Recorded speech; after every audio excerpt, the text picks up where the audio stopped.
Patience. Sit down, get comfy, and await your horror.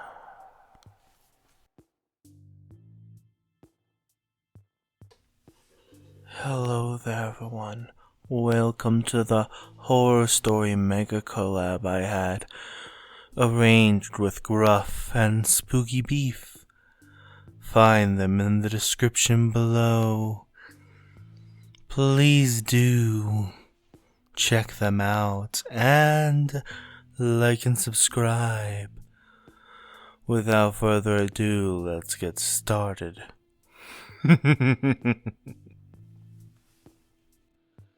The argument that I had with my brother in his great lonely house will scarcely interest my readers, not those at least whom I hope may be attracted by the experiment that I undertook, and by the strange things that befell me in that hazardous region into which so lightly and so ignorantly I allowed my fancy to enter. It was at Onlay that I had visited him. Now, Onlay stands in a wide isolation, in the midst of a dark gathering of old whispering cedars. They nod their heads together when the north wind comes, and nod again, and agree, and furtively grow still again, and say no more a while. The north wind is to them like a nice problem among wise old men. They nod their heads over it, and mutter about it all together. They know much, those cedars. They have been there so long. Their grandsires knew Lebanon, and the grandsires of these were the servants of the king of Tyre, and came to Solomon's court. And amidst these black-haired children of grey-haired time stood the old house of Onlay. I know not how many centuries had lashed against it, their evanescent foam of years, but it was still unshattered, and all about it were the things of long ago, as cling strange growths to some sea-defying rock. Here, like the shells of long-dead limpets, was armor that men encased themselves in long ago. Here, too, were tapestries of many colors, beautiful as seaweed. No modern flotsam ever drifted hither, no early Victorian furniture, no electric light. The great trade routes that littered the years with empty meat tins and cheap novels were far from here. Well, the centuries will shatter it and drive its fragments onto distant shores. Meanwhile, while it yet stood, I went on a visit there to my brother, and we argued about ghosts.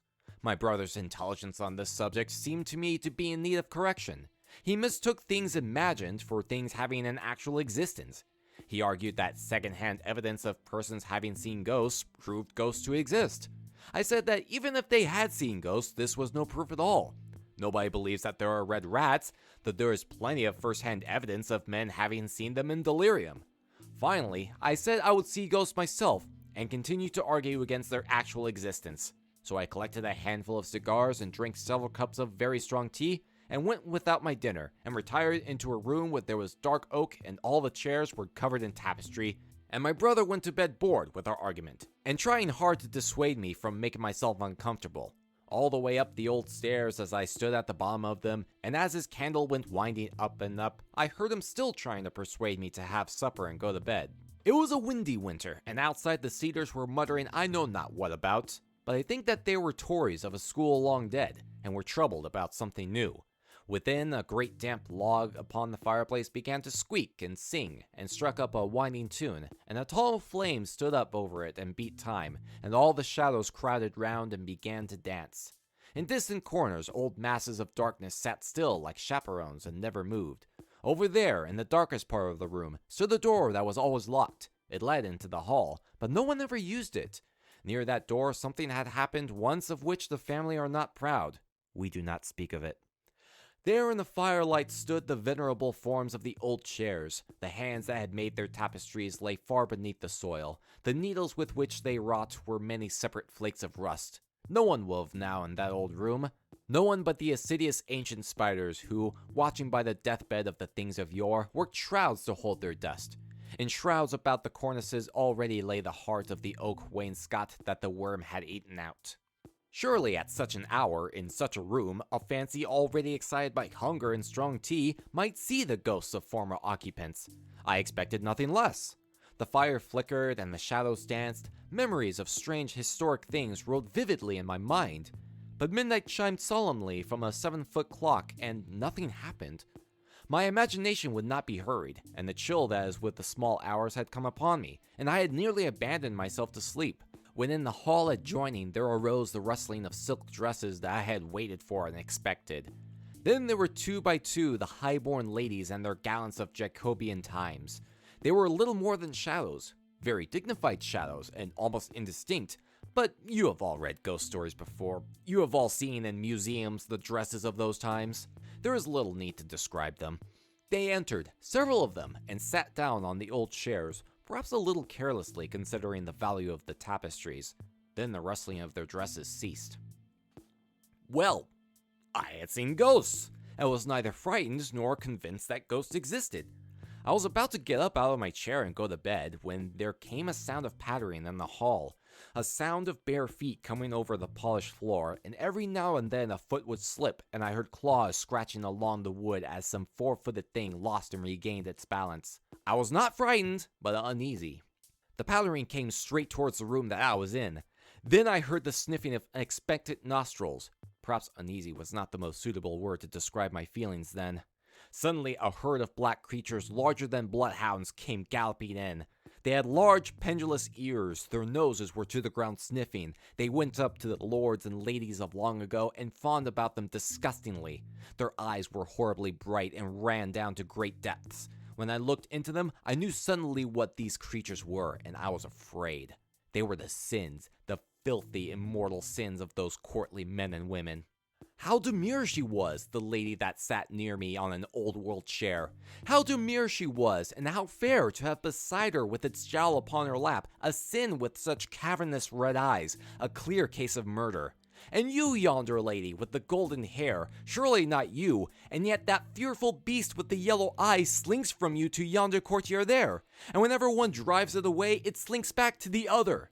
Over there, a lady tries to smile as she strokes the loathsome furry head of another sin, but one of her own is jealous and intrudes itself under her hand. Here sits an old nobleman with his grandson on his knee, and one of the great black sins of the grandfather is licking the child's face and has made the child its own. Sometimes a ghost would move and seek another chair, but always his pack of sins would move behind him. Poor ghosts, poor ghosts. How many flights they must have attempted for 200 years from their hated sins. How many excuses they must have given for their presence, and the sins were with them still, and still unexplained. Suddenly, one of them seemed to scent my living blood, and bayed horribly, and all the others left their ghosts at once and dashed up to the sin that had given tongue. The brute had picked up my scent near the door by which I had entered, and they moved slowly nearer to me, sniffing along the floor, and uttering every now and then their fearful cry. I saw that the whole thing had gone too far, but now they had seen me. Now they were all about me. They sprang up trying to reach my throat, and whenever their claws touched me, horrible thoughts came into my mind, and unutterable desires dominated my heart. I planned bestial things as these creatures leaped around me, and planned them with a masterly cunning. A great red-eyed murder was among the foremost of those furry things from whom I feebly strove to defend my throat.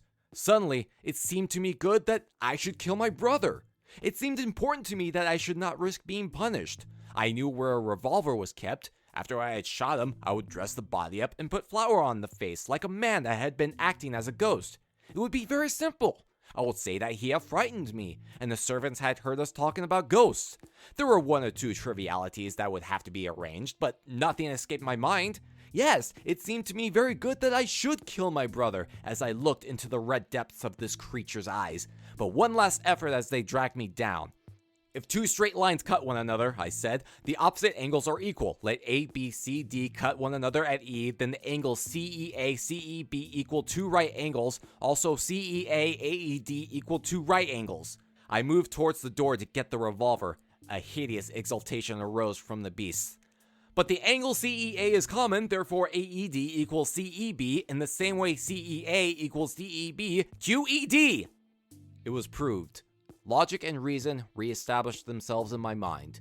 There were no dark hounds of sin. The tapestry chairs were empty. It seemed to me an inconceivable thought that a man should murder his brother. The Ramblings of the Mad by Gruff 77. I write this out of fear of not what shall become of me, but what I fear has already begun to happen to me. I've begun to see things that others do not see, Am I simply going mad and these horrendous nightmares are simply my mind fracturing from the life I've lived? Perhaps the stress is finally taking its toll on me.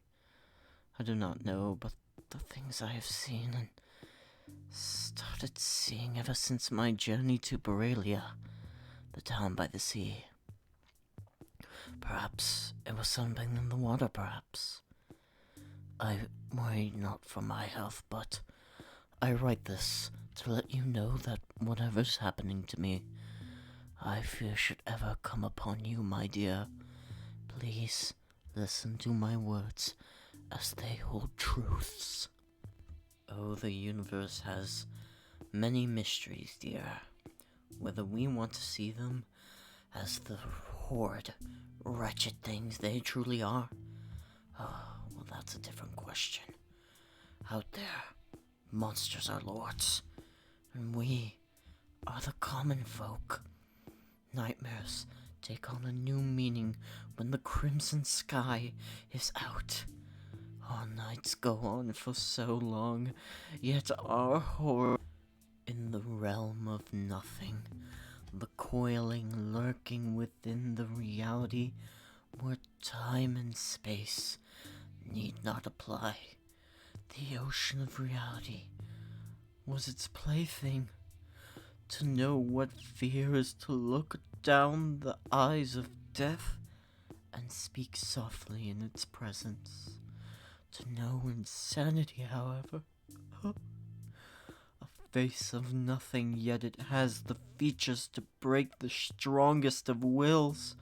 A body of nothing, yet could destroy everything in its wake. It could see you, me, and gods, it could even see itself. We live on a placid island of ignorance in the midst of black seas of infinity, and it was not meant we should voyage far.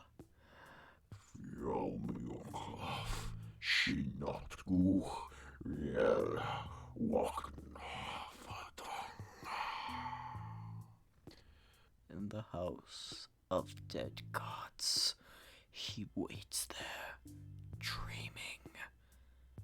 And I'm scared. The creeping horse, as the roots coiled, and wrath as the eternal sea of memories is in ruin, as the dust bramble of the mind's broken heinous actions are unmasked and shattered one by one.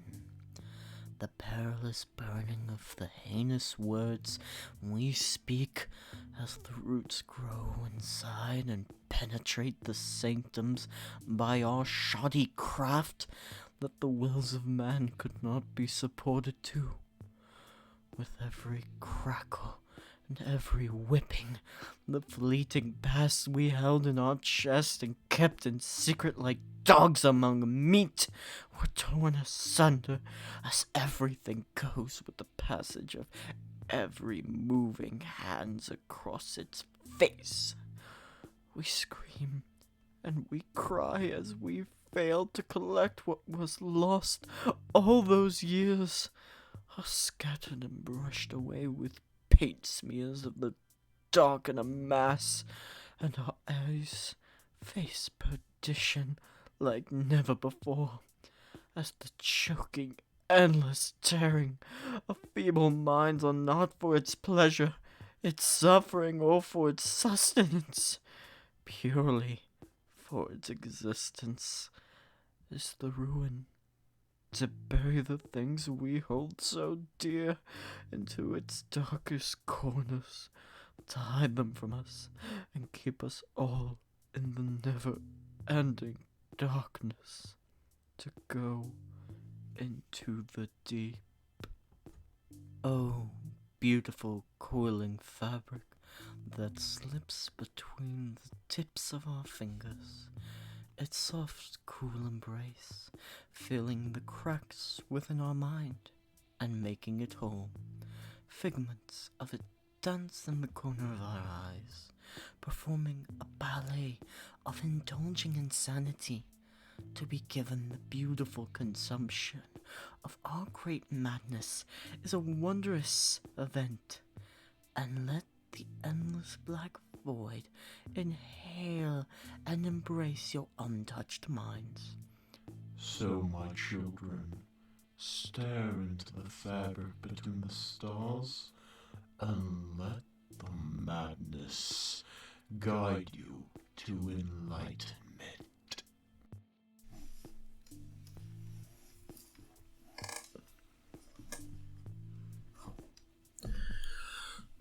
The Petting Zoo by Peter de Neverville.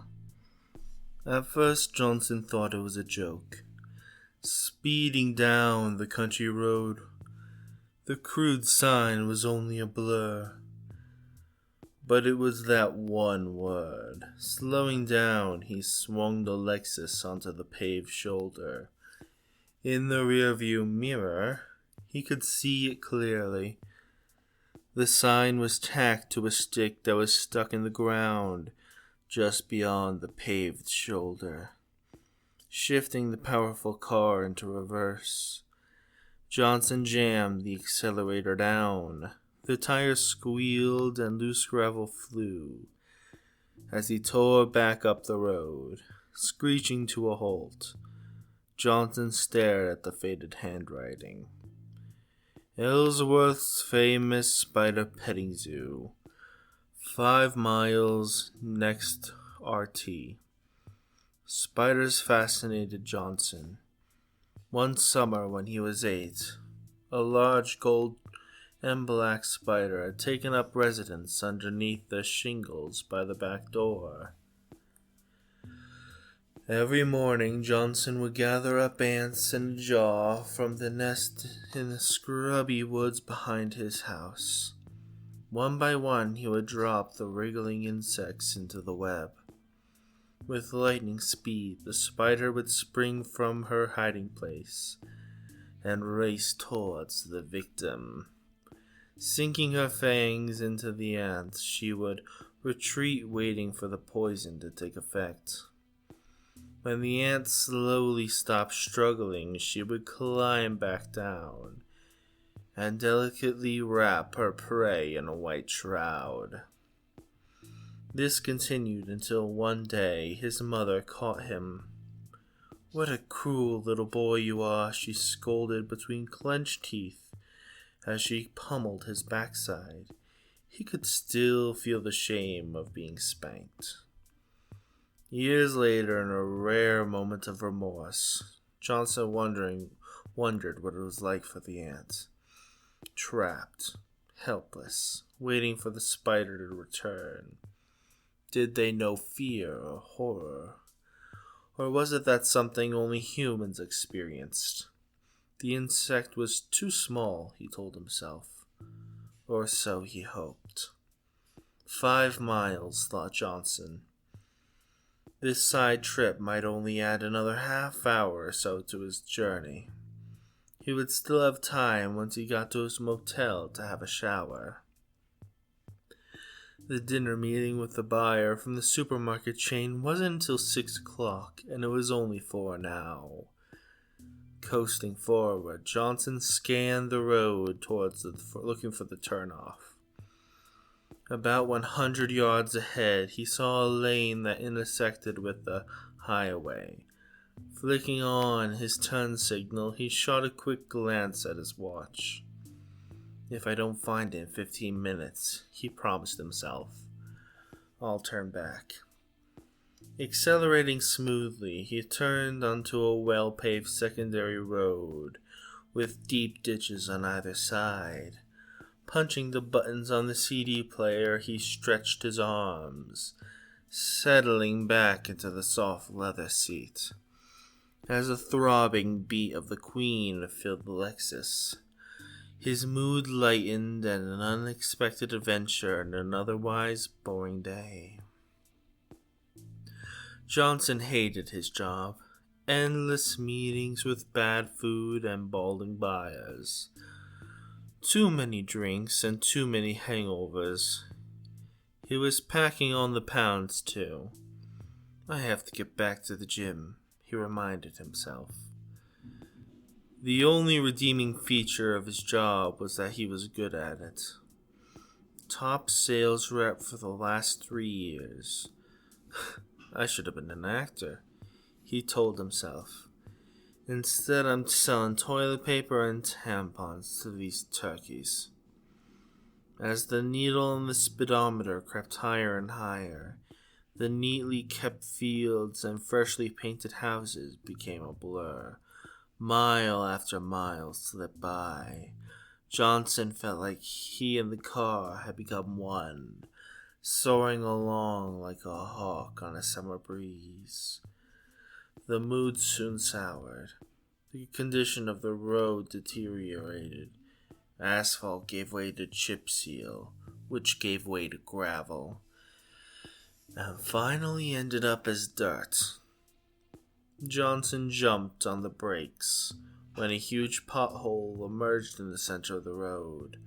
Cursing the delay, he checked his watch again. It was almost 5. The long drive down the country road had dulled his sense of time. I'd better turn around, he cautioned himself. As he studied the road ahead, working for a safe place to make a U-turn, he saw it. An old farmhouse, set back from the road. If it hadn't been for the pothole, he would have missed it entirely. By the mailbox, a freshly painted sign read, Ellsworth's famous spider petting zoo, open year-round, all visitors welcome. This must be the place, he concluded. Carefully turning up the heavily rutted lane, Johnson wondered what he would find. Perhaps one of the locals playing a joke on the tourists, he mused. Tall grass slapped at the bottom of the car, and rusted barbecue wire clung to the rotted posts that ran alongside the lane.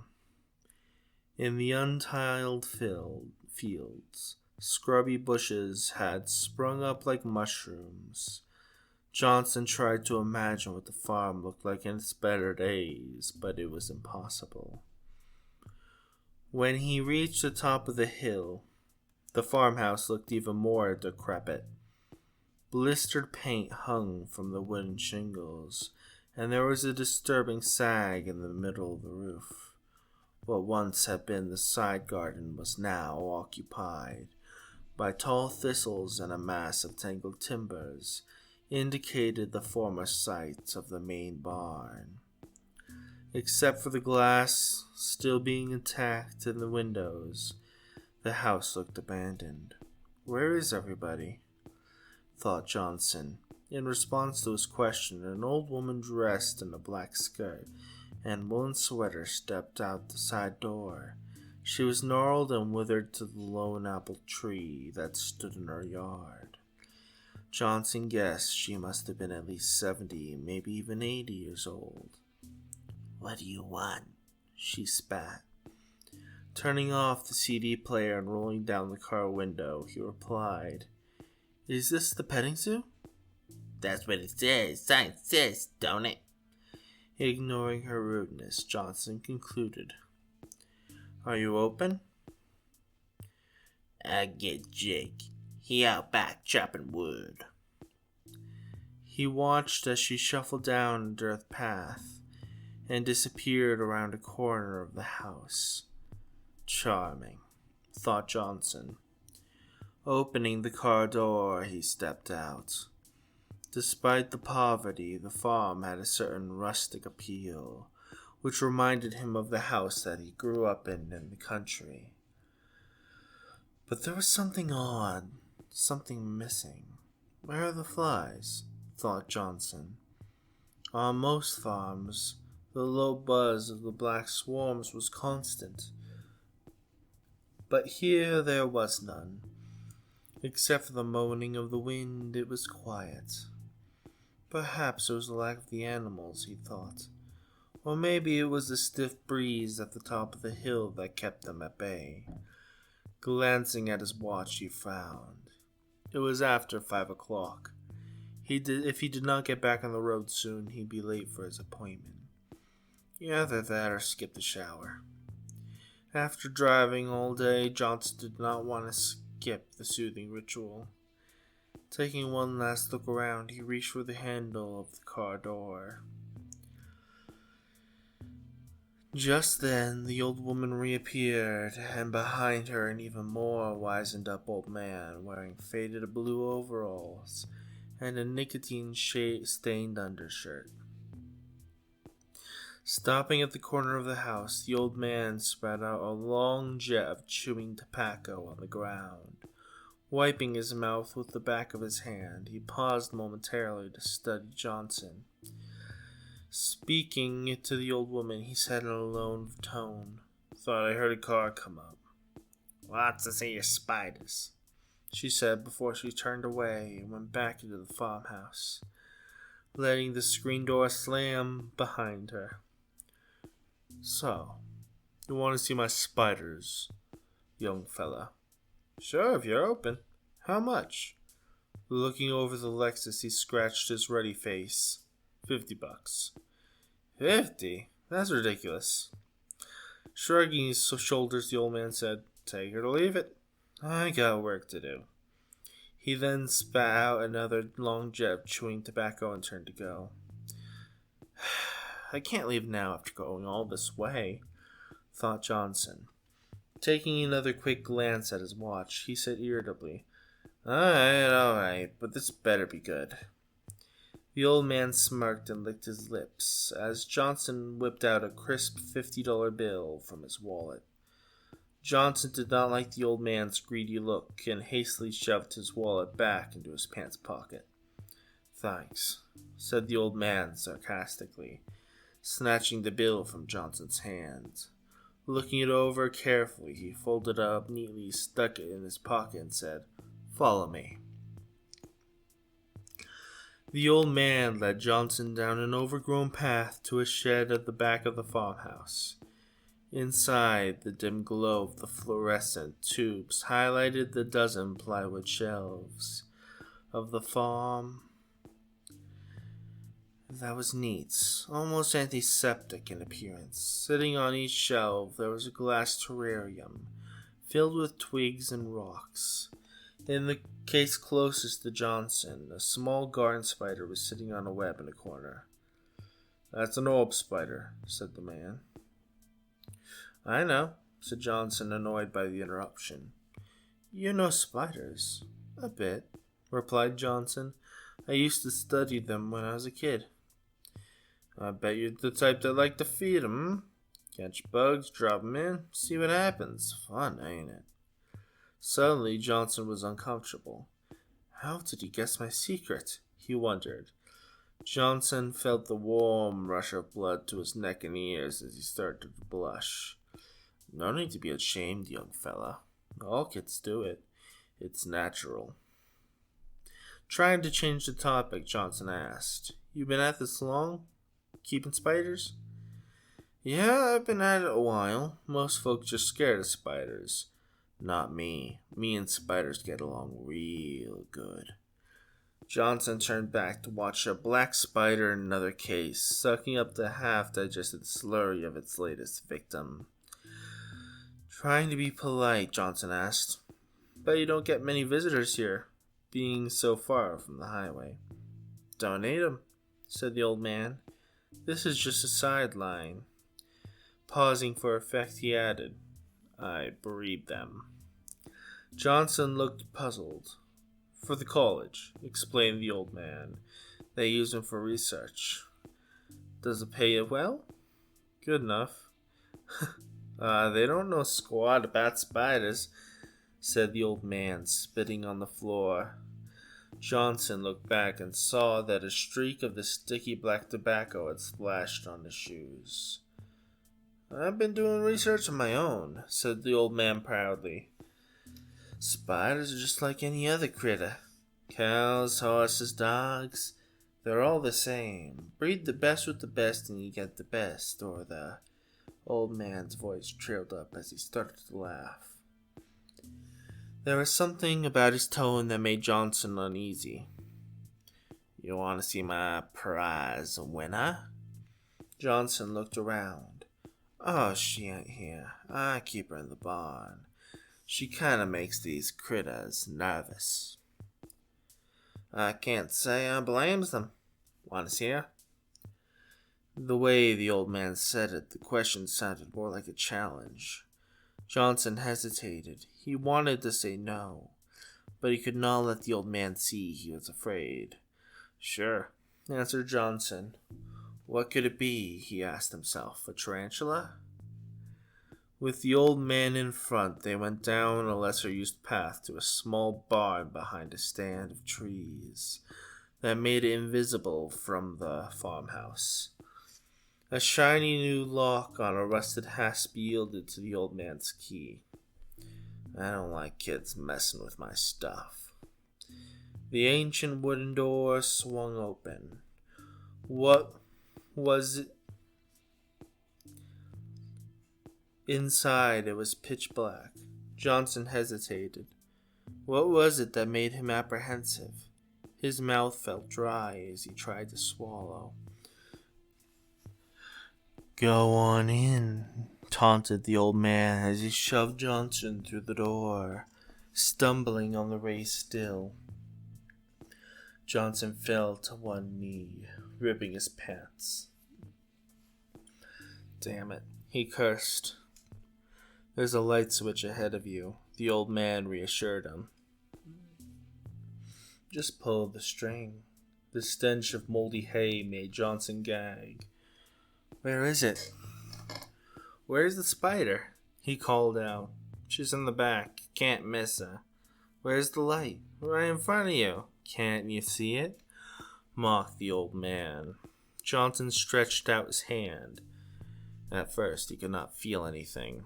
Then, slowly groping the air, he caught hold of it. Johnson's heart leapt in relief. But there was something strange.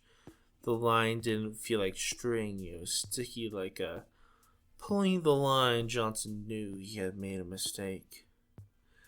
Something rustled in the rafters above him, and bits of straw floated down. Johnson bolted for the opening. "Enjoy yourself," cackled the old man as he slammed the door and locked it. "Let me out!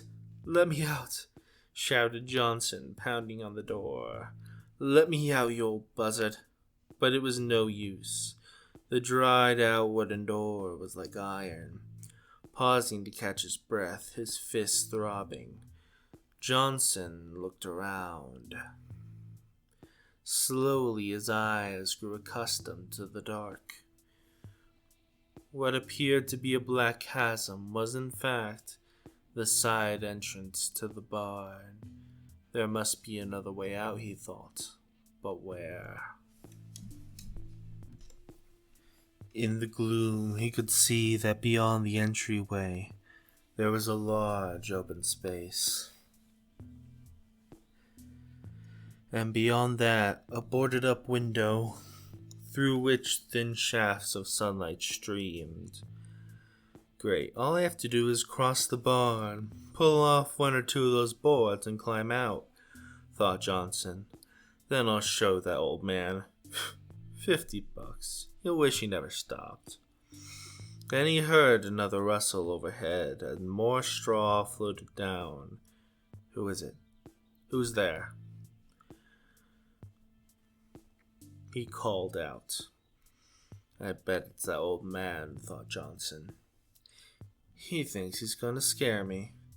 Sure, you just keep that up, old man, Johnson called out again. Let's see how much laughing you do when I bash your face in. But first I gotta get to that window. Be careful, he cautioned himself. The barn must be full of junk. Don't want to fall down and get hurt. Despite the heat in the barn, he shivered, licking the sweat off of his upper lip. Johnson slowly picked his way across the wide wooden planked barn floor, being careful not to trip. Shadows of old machinery and tools loomed around him. A leather harness that hugged from the wall looked like a hangman's noose. There was a peculiar smell, too. It reminded him of a package of chicken that he once left in the trunk of a car on a hot summer day. It was a sickly sweet smell of rotting meat. "Ah, gross," muttered Johnson. "There's a dead animal in here." In less than a minute, he crossed the barn and was waiting in the front of the boarded-up window. Blocking his exit were 3 boards nailed haphazardly into the frame.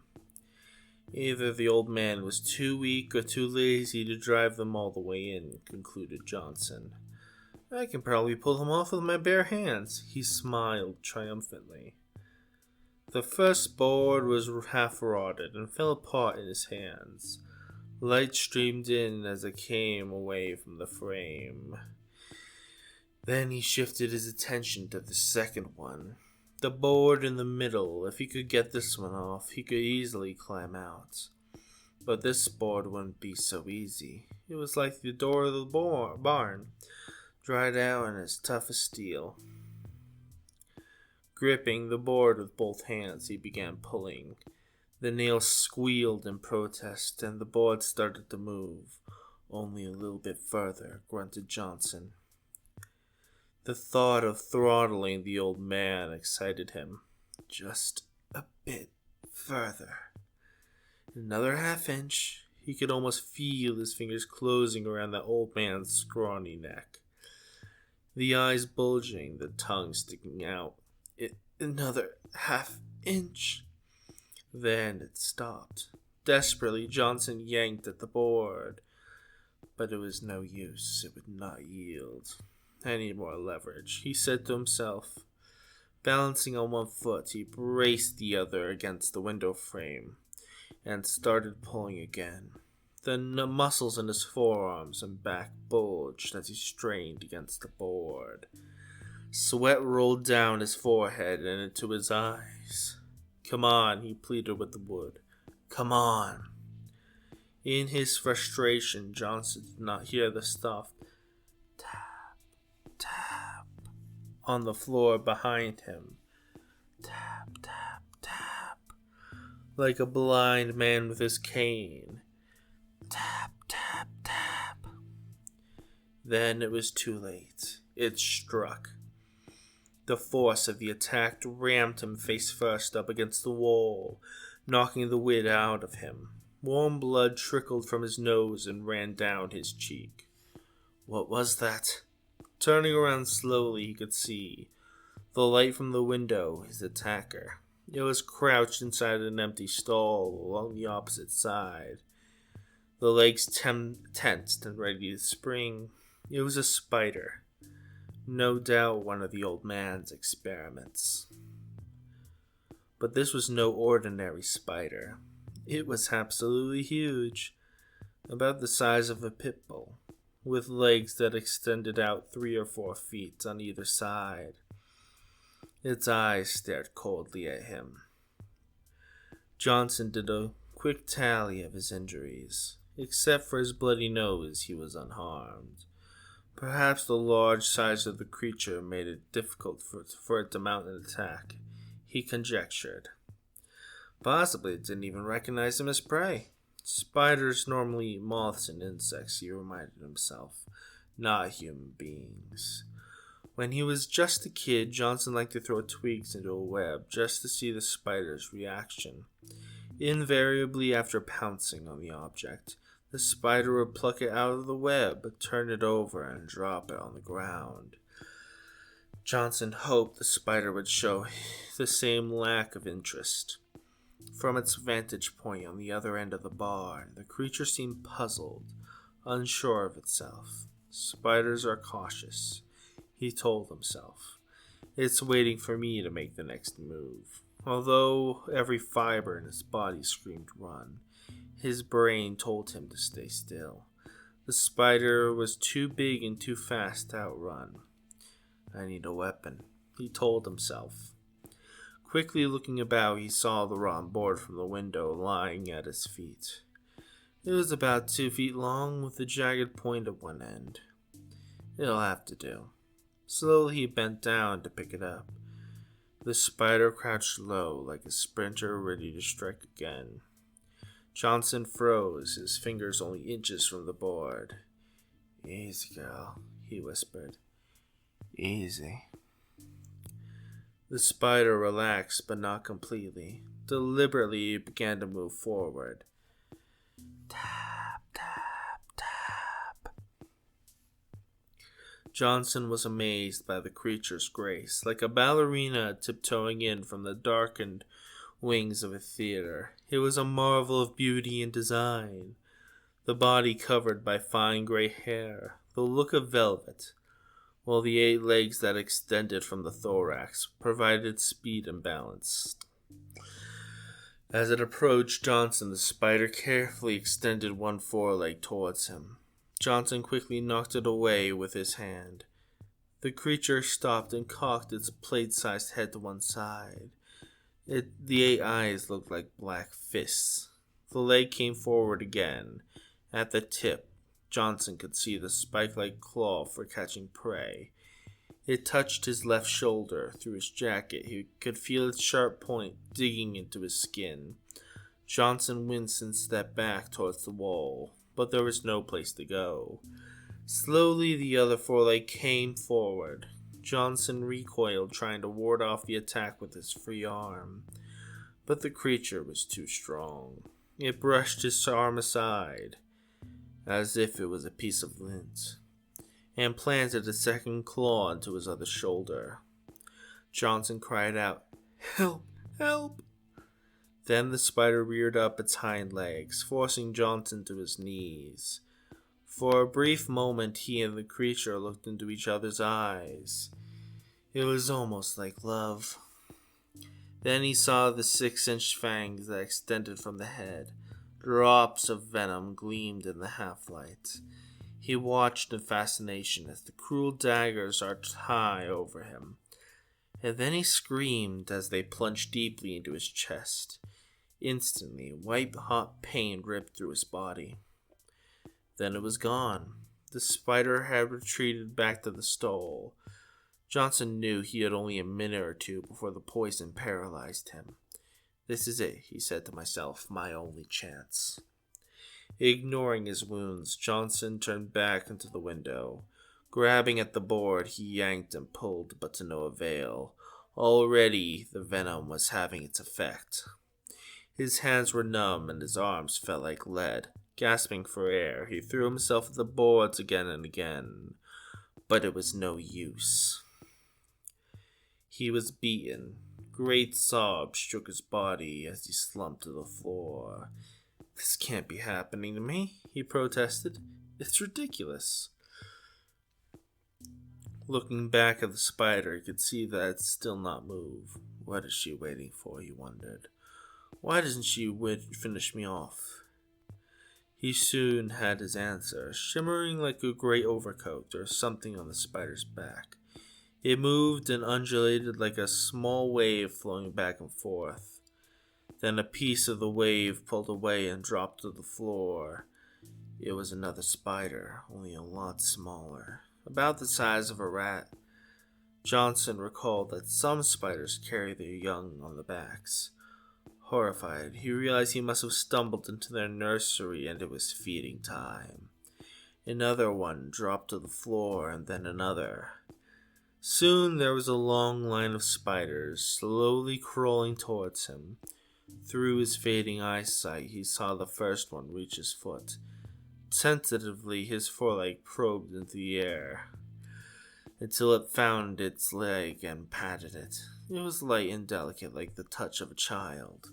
Johnson opened his mouth to scream, but no mouth came.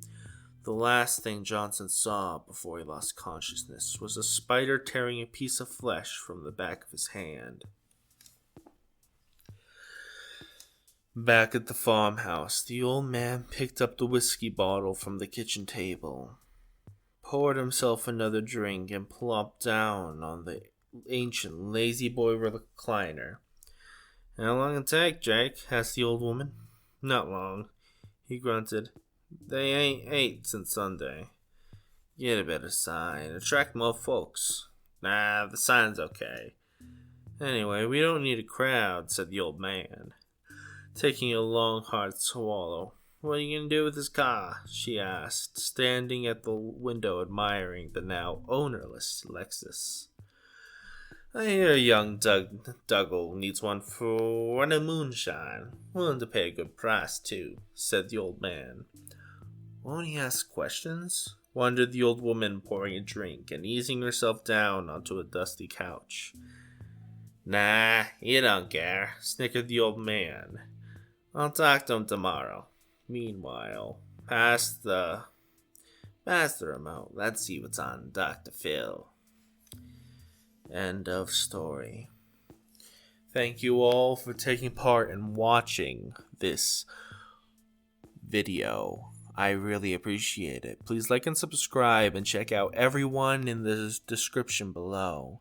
It would mean a lot. It might save you from the monsters and spiders. Without further ado, I'll see you later.